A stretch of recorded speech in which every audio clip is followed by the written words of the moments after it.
Hello, in this video I want to show you how to install Firefox browser on Asus ROG Phone 6D Ultimate.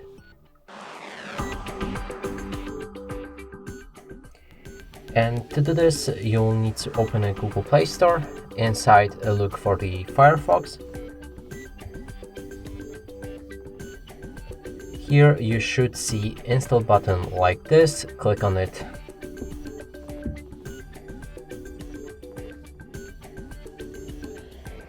Then when it's ready, you can open this app. First thing is to set Firefox browser as a default browser, and you can also skip it by clicking on Not Now. I'm gonna set it as a default for now.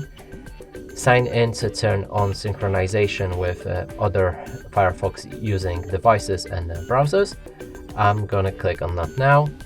Enable or skip enabling notifications for this browser.